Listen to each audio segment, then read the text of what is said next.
Hello, I'm Antonio Mora, and this is the newsandnews.com Day in Brief. It's Friday, April 20th at 6:30 p.m. on another relentless day of news.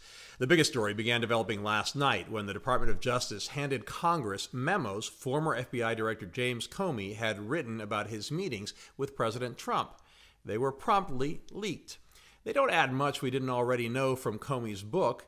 Our journalists have scoured the best articles on a broad variety of topics the memos address, and we've posted them for you on newsandnews.com. The Democratic Party has filed a lawsuit against Russia, the Trump campaign, WikiLeaks, and a whole bunch of other defendants, including Donald Trump Jr. and Jared Kushner. The lawsuit alleges they all conspired to disrupt the 2016 campaign. I suspect the lawsuit's success or failure will depend on what Robert Mueller finds. In a civil hearing in Los Angeles on the Stormy Daniels case, Michael Cohen's attorney said his client could be indicted soon.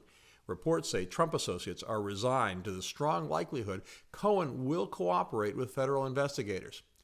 Meanwhile, reports out of South Korea say Kim Jong-un does not believe more nuclear or missile tests are needed, and he's suspending them.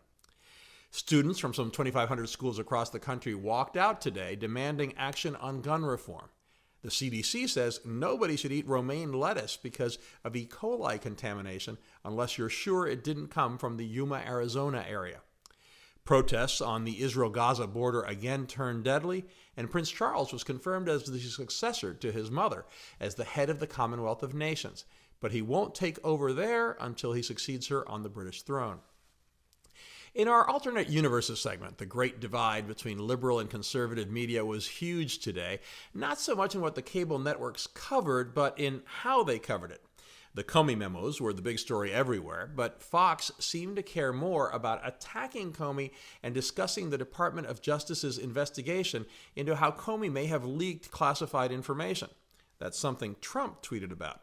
On the other hand, CNN and MSNBC couldn't help themselves and kept highlighting Comey's comments about Trump being obsessed with prostitutes and how the Kremlin is denying Putin and Trump discussed prostitutes, as Comey suggests. In sports, Bella and Marta Karolyi, who transformed U.S. gymnastics, are emphatically denying they had any idea of the abusive behavior by former U.S. national team Dr. Larry Nassar. They are co-defendants in several civil lawsuits. Finally, I'm sure most of you feel overwhelmed at times by the sheer volume of stories about Donald Trump, but today's most interesting story of the day is about him. Wherever you stand on the president, an article about his efforts to inflate his spot on the Forbes 400 is terrific, including some old audio tapes. I suspect Trump supporters will see this as further proof Trump is a consummate, clever salesman, while opponents will think it's more evidence the president is a con man. Worth the read. We have all those stories and much more updated around the clock on newsandnews.com. And please subscribe to our YouTube channel by clicking on the right of your screen just below this video.